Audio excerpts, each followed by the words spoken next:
بسم اللہ الرحمن الرحیم۔ السلام علیکم دوستو، یاد رہے کہ طائف کے سفر کے بعد کا جو اہم واقعہ ہے وہ معراج کا واقعہ ہے کہ اللہ تعالیٰ نے آپ صلی اللہ علیہ وآلہ وسلم کو معراج کے سفر سے اور اپنی ملاقات کے شرف سے نوازا۔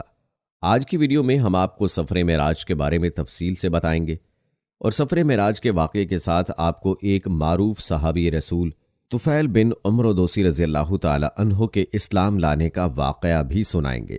پیارے دوستو، معراج کے واقعے سے پہلے طفیل بن عمرو دوسی رضی اللہ تعالی عنہ کا واقعہ ملاحظہ کر لیں۔ آپ ایک اونچے درجے کے شاعر تھے۔ یہ ایک مرتبہ مکہ آئے۔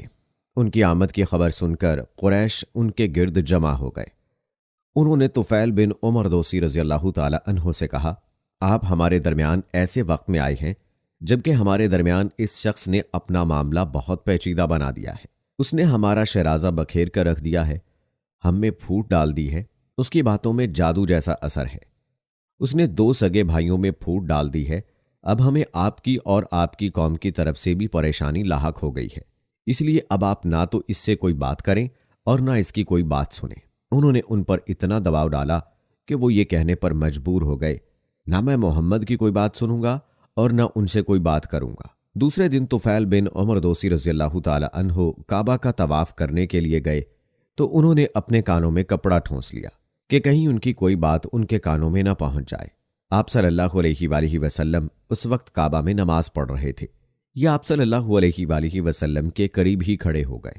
دوستو، اللہ کو یہ منظور تھا کہ آپ صلی اللہ علیہ وآلہ وسلم کا کچھ کلام ان کے کانوں میں پڑ جائے، چنانچہ انہوں نے ایک نہایت پاکیزہ اور خوبصورت کلام سنا۔ وہ اپنے دل میں کہنے لگے، میں اچھے اور برے میں تمیز کر سکتا ہوں، اس لیے ان صاحب کی بات سن لینے میں حرج ہی کیا ہے؟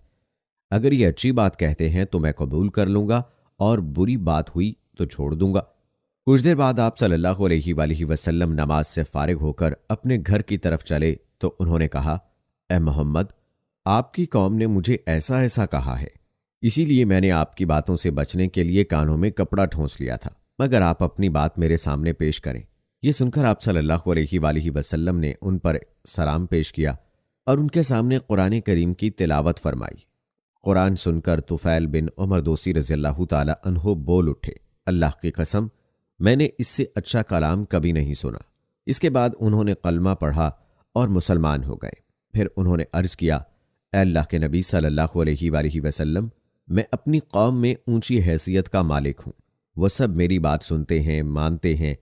میں واپس جا کر اپنی قوم کو اسلام کی دعوت دوں گا، اس لیے آپ صلی اللہ علیہ وآلہ وسلم میرے لیے دعا فرمائیں۔ اس پر آپ صلی اللہ علیہ وآلہ وسلم نے ان کے لیے دعا فرمائی۔ پھر وہ واپس روانہ ہو گئے۔ اپنی بستی کے قریب پہنچے تو وہاں انہیں پانی کے پاس قافلے کھڑے نظر آئے۔ عین اس وقت ان کی دونوں آنکھوں کے درمیان چراغ کے مانند ایک نور پیدا ہو گیا، اور ایسا آپ صلی اللہ علیہ وآلہ وسلم کی دعا کی وجہ سے ہوا تھا۔ رات بھی اندھیری تھی۔ اس وقت انہوں نے دعا کی، اے اللہ، اس نور کو میرے چہرے کے علاوہ کسی اور چیز میں پیدا فرما دے۔ مجھے ڈر ہے میری قوم کے لوگ یہ نہ کہنے لگیں کہ دین بدلنے کی وجہ سے اس کی شکل بگڑ گئی۔ چنانچہ اسی وقت وہ نور ان کے چہرے سے ان کے کوڑے میں آ گیا۔ اب ان کا کوڑا کس قندیل کی طرح روشن ہو گیا۔ اسی بنیاد پر حضرت طفیل بن عمرو دوسی رضی اللہ تعالی عنہ کو ذی نور کہا جانے لگا، یعنی نور والے۔ وہ گھر پہنچے تو ان کے والد ان کے پاس آئے۔ انہوں نے ان سے کہا، آپ میرے پاس نہ آئیں، اب میرا آپ سے کوئی تعلق نہیں اور نہ آپ کو مجھ سے کوئی تعلق رہ گیا ہے۔ یہ سن کر ان کے والد نے پوچھا، کیوں بیٹے، یہ کیا بات ہوئی؟ انہوں نے جواب دیا، میں مسلمان ہو گیا ہوں، میں نے محمد صلی اللہ علیہ وآلہ وسلم کا دین قبول کر لیا ہے۔ یہ سنتے ہی ان کے والد بول اٹھے، بیٹے، جو تمہارا دین ہے وہی میرا دین ہے۔ تب طفیل بن عمرو دوسی رضی اللہ تعالی عنہ نے انہیں غسل کرنے اور پاک کپڑے پہننے کے لیے کہا۔ جب وہ ایسا کر چکے تو ان پر اسلام پیش کیا۔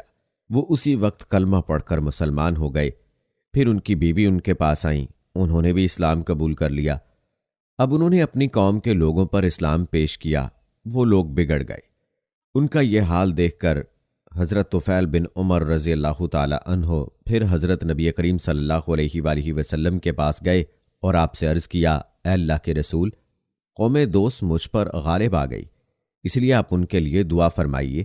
آپ صلی اللہ علیہ وآلہ وسلم نے دعا فرمائی، اے اللہ، قوم دوست کو ہدایت عطا فرما، انہیں دین کی طرف لے آ۔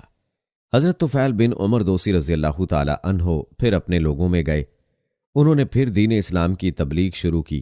وہ مسلسل انہیں تبلیغ کرتے رہے، یہاں تک کہ حضور نبی کریم صلی اللہ علیہ وآلہ وسلم مکہ سے ہجرت کر کے مدینہ تشریف لے گئے۔ آخر وہ لوگ ایمان لے آئے۔ حضرت طفیل بن عمر دوسی رضی اللہ تعالی عنہ انہیں ساتھ لے کر مدینہ آئے۔ اس وقت تک غزوہ بدر، غزوہ احد اور غزوہ خندق ہو چکے تھے، اور نبی کریم صلی اللہ علیہ وآلہ وسلم خیبر کے مقام پر موجود تھے۔ حضرت طفیل بن عمر دوسی رضی اللہ تعالی عنہ کے ساتھ 70-80 گھرانوں کے لوگ تھے۔ ان میں حضرت ابو ہریرہ رضی اللہ تعالی عنہ بھی تھے۔ چونکہ یہ لوگ وہاں غزوہ خیبر کے وقت پہنچے تھے، اس لیے نبی کریم صلی اللہ علیہ وآلہ وسلم نے تمام مسلمانوں کے ساتھ ان کا بھی حصہ نکالا، اگرچہ وہ جنگ میں شریک نہیں ہوئے تھے۔ دوستو، یہ تھا حضرت طفیل بن عمر دوسی رضی اللہ تعالی عنہ اور ان کے قبیلے کے اسلام لانے کا واقعہ۔ چلیے اب آپ کو معراج کا واقعہ بتاتے ہیں۔ روایات بتاتی ہیں کہ طائف کے سفر کے بعد معراج کا واقعہ پیش آیا، جو حضور نبی کریم صلی اللہ علیہ وآلہ وسلم پر اللہ تعالیٰ کا خاص انعام اور نبوت کا بہت بڑا معجزہ ہے۔ یہ واقعہ اس طرح ہوا کہ حضور صلی اللہ علیہ وآلہ وسلم مکہ معظمہ میں حضرت ام ہانی رضی اللہ تعالی عنہا کے گھر رات کے وقت آرام فرما رہے تھے کہ اللہ تعالیٰ نے حضرت جبرائیل علیہ السلام اور حضرت میکائیل علیہ السلام کو آپ کے پاس بھیجا۔ وہ آپ کو مسجد الحرام لے گئے، پھر وہاں سے براق پر سوار کر کے مسجد اقصیٰ لے گئے، جہاں تمام انبیاء علیہ الصلاۃ والسلام نے آپ کی اقتداء میں نماز ادا کی۔ اس کے بعد آپ کو 7 آسمانوں کی سیر کرائی گئی اور آپ صلی اللہ علیہ وآلہ وسلم سے ہم کلام ہوئے۔ اس سفر کی کچھ اہم تفصیلات آپ کی خدمت میں پیش کرتے ہیں۔ حضور نبی کریم صلی اللہ علیہ وآلہ وسلم بیت المقدس پہنچنے سے پہلے حضرت جبرائیل علیہ السلام کے ساتھ چلے جا رہے تھے کہ راستے میں ایک سرسبز علاقے سے گزر ہوا۔ حضرت جبرائیل علیہ السلام نے آپ سے کہا، یہاں اتر کر 2 رکعت نماز پڑھ لیجئے۔ آپ نے براق سے اتر کر 2 رکعتیں ادا کیں۔ جبرائیل علیہ السلام نے پوچھا، آپ کو معلوم ہے یہ کون سا مقام ہے؟ آپ نے فرمایا، نہیں۔ تب جبرائیل علیہ السلام نے کہا، یہ آپ نے طیبہ یعنی مدینہ منورہ میں نماز پڑھی ہے، اور یہی آپ کی ہجرت گاہ ہے، یعنی مکہ سے ہجرت کر کے آپ نے یہیں آنا ہے۔ دوستو، کہتے ہیں کہ اس کے بعد براق پھر روانہ ہوا۔ اس کا ہر قدم جہاں تک نظر جاتی تھی وہاں پڑتا تھا۔ ایک اور مقام پر حضرت جبرائیل علیہ السلام نے کہا، آپ یہاں اتر کر نماز پڑھیے۔ آپ نے وہاں بھی 2 رکعت ادا کی۔ انہوں نے بتایا، آپ نے مدین میں نماز پڑھی ہے۔ یاد رہے کہ اس بستی کا نام مدین حضرت ابراہیم علیہ السلام کے بیٹے مدین کے نام پر رکھا گیا تھا۔ انہوں نے اسی مقام پر قیام کیا۔ اس کے بعد وہاں آبادی ہو گئی تھی اور حضرت شعیب علیہ السلام اس بستی میں مبعوث ہوئے تھے۔ اس کے بعد پھر آپ اسی براق پر سوار ہوئے۔ ایک مقام پر حضرت جبرائیل علیہ السلام نے آپ سے کہا، آپ یہاں اتر کر نماز پڑھیے۔ آپ صلی اللہ علیہ وآلہ وسلم نے 2 رکعت نماز ادا کی۔ جبرائیل علیہ السلام نے بتایا، یہ بیت اللحم ہے۔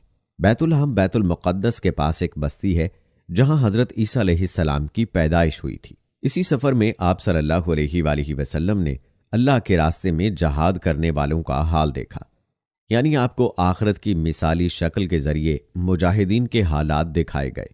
حضرت جبرائیل علیہ السلام نے بتایا، یہ اللہ کی راہ میں جہاد کرنے والے لوگ ہیں، اللہ نے ان کی ہر نیکی کا ثواب 700 گنا کر دیا ہے۔ اسی طرح حضرت صلی اللہ علیہ وآلہ وسلم کے سامنے دنیا لائی گئی۔ دنیا ایک حسین و جمیل عورت کی صورت میں دکھائی گئی۔ اس عورت نے آپ سے کہا، اے محمد، میری طرف دیکھیے، میں آپ سے کچھ کہنا چاہتی ہوں۔ آپ صلی اللہ علیہ وآلہ وسلم نے اس کی طرف کوئی توجہ نہیں دی اور جبرائیل علیہ السلام سے پوچھا، یہ کون ہے؟ انہوں نے بتایا، یہ دنیا ہے۔ اگر آپ اس طرف توجہ دیتے تو آپ کی امت آخرت کے مقابلے میں دنیا کو اختیار کر لیتی۔ اس کے بعد آپ صلی اللہ علیہ وآلہ وسلم نے راستے میں ایک بڑھیا کو دیکھا۔ آپ نے پوچھا، یہ کون ہے؟ جبرائیل علیہ السلام نے بتایا، یہ دنیا ہی ہے۔ دنیا کی عمر کا اتنا حصہ ہی باقی رہ گیا ہے جتنا کہ اس بڑھیا کا ہو سکتا ہے۔ اس کے بعد امانت میں خیانت کرنے والے، فرض نماز کو چھوڑنے والے، زکوٰۃ ادا نہ کرنے والے، بدکاری کرنے والے، راہزنی کرنے والے یعنی ڈاکہ ڈالنے والے دکھائے گئے۔ ان کے بھیانک انجام آپ کو دکھائے گئے۔ امانت میں خیانت کرنے والے اپنے بوجھ میں اضافہ کیے جا رہے تھے اور بوجھ کو اٹھانے کے قابل نہیں تھے۔ فرض نمازوں کو چھوڑنے والوں کے سر کو کچلا جا رہا تھا۔ ان کے سر ریزہ ریزہ ہو رہے تھے اور پھر اصل حالت میں آ جاتے تھے۔ کچلنے کا عمل پھر شروع ہو جاتا تھا، غرض انہیں ذرا بھر مہلت نہیں دی جا رہی تھی۔ اپنے مال میں زکوٰۃ ادا نہ کرنے والوں کا انجام آپ نے دیکھا کہ ان کے سطر پر آگے اور پیچھے پھٹے ہوئے چیتھڑے لٹکے ہوئے تھے اور وہ اونٹوں اور بکریوں کی طرح چر رہے تھے اور زقوم درخت کے کڑوے پتے اور کانٹے کھا رہے تھے۔ زقوم درخت کے بارے میں آتا ہے کہ اس قدر کڑوا اور زہریلا ہے کہ اس کی کڑواہٹ کا مقابلہ دنیا کا کوئی درخت نہیں کر سکتا۔ اس کا ایک ذرہ دنیا کے میٹھے دریاؤں میں ڈال دیا جائے تو تمام دریا کڑوے ہو جائیں۔ نبی اکرم صلی اللہ علیہ وآلہ وسلم کا دنیا میں مذاق اڑانے والوں کو بھی یہ درخت کھلایا جائے گا۔ اس درخت کے پتوں اور کانٹوں کے علاوہ وہ لوگ جہنم کے پتھر چباتے نظر آئے۔ بدروحوں کا انجام آپ صلی اللہ علیہ وآلہ وسلم نے دیکھا کہ ان کے سامنے دسترخوان لگے ہوئے تھے۔ ان دسترخوانوں میں سے کچھ نہایت بہترین بھنا ہوا گوشت تھا، کچھ میں بالکل سڑا ہوا گوشت تھا۔ وہ اس بہترین گوشت کو چھوڑ کر سڑا ہوا بدبودار گوشت کھا رہے تھے اور بہترین گوشت نہیں کھا رہے تھے۔ ان کے بارے میں جبرائیل علیہ السلام نے آپ کو بتلایا، یہ آپ کی امت کے وہ لوگ ہیں جن کے پاس پاک اور حلال عورتیں تھیں، لیکن وہ ان کو چھوڑ کر بدکار عورتوں کے پاس جاتے تھے، یا یہ وہ عورتیں تھیں جن کے خاوند تھے لیکن وہ ان کو چھوڑ کر بدکار مردوں کے پاس جاتی تھیں۔ سود کھانے والوں کا انجام آپ کو یہ دکھایا گیا کہ وہ خون کے دریا میں تیر رہے تھے اور پتھر نکل رہے تھے۔ آپ کو ایسے عالموں کا انجام دکھایا گیا جو لوگوں کو واعظ کیا کرتے تھے اور خود بے عمل تھے۔ ان کی زبانیں اور ہونٹ لوہے کی کینچیوں سے کاٹے جا رہے تھے اور جیسے ہی کٹ جاتے تھے فوراً پیدا ہو جاتے تھے اور پھر اسی طرح کاٹے جانے کا عمل شروع ہو جاتا تھا، یعنی انہیں ایک لمحے کی بھی مہلت نہیں مل رہی تھی۔ اسی طرح دوستو چغل خوروں کے ناخن تانبے کے تھے اور وہ ان سے اپنے چہرے اور سینے نوچ رہے تھے۔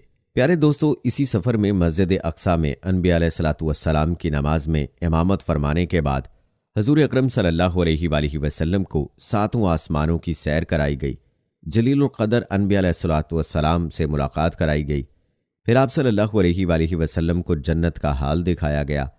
آپ کا گزر جنت کی ایک وادی سے ہوا، اس سے نہایت بھینی بھینی خوشبو آ رہی تھی اور مشک سے زیادہ خوشبودار ٹھنڈی ہوا آ رہی تھی اور ایک بہترین آواز سنائی دے رہی تھی۔ وہ آواز کہہ رہی تھی، میرے عشرت کدے میں ریشم، موتی، سونا، چاندی، مونگے، شہد، دودھ اور شراب کے جاموں کٹورے بہت زیادہ ہو گئے ہیں۔ اس پر اللہ تعالیٰ فرما رہے ہیں، ہر وہ مومن مرد اور عورت تجھ میں داخل ہوگا جو مجھ پر اور میرے رسولوں پر ایمان رکھتا ہو، میرے ساتھ کسی کو شریک نہ ٹھہراتا ہوگا، نہ مجھ سے بڑھ کر یا میرے برابر کسی کو مانتا ہوگا۔ سن لے، جس کے دل میں میرا ڈر ہے اس کا دل میرے خوف کی وجہ سے محفوظ رہتا ہے۔ جو مجھ سے مانگتا ہے میں اسے محروم نہیں رکھوں گا۔ جو مجھے قرض دیتا ہے یعنی نیک عمل کرتا ہے اور میری راہ میں خرچ کرتا ہے میں اسے بدلہ دوں گا۔ جو مجھ پر توکل اور بھروسہ کرتا ہے اس کی جمع پونجی کو اس کی ضرورت کے لیے پورا کرتا رہوں گا۔ میں ہی سچا معبود ہوں، میرے علاوہ کوئی عبادت کے لائق نہیں۔ میرا وعدہ سچا ہے، غلط نہیں ہوتا۔ مومن کی نجات یقینی ہے اور اللہ تعالیٰ ہی برکت دینے والا ہے اور سب سے بہترین خالق یعنی پیدا کرنے والا ہے۔ یہ سن کر میں نے کہا، بس اے میرے پروردگار، میں خوش اور مطمئن ہوں۔ پیارے دوستو، معراج کے سفر کی باقی تفصیلات ہم اپنی اگلی ویڈیو میں شیئر کریں گے، جن میں اللہ تعالیٰ سے نبی صلی اللہ علیہ وآلہ وسلم کی ملاقات کا تذکرہ بھی کیا جائے گا، لہٰذا ہماری آئندہ آنے والی ویڈیو کو بھی ضرور دیکھیے گا۔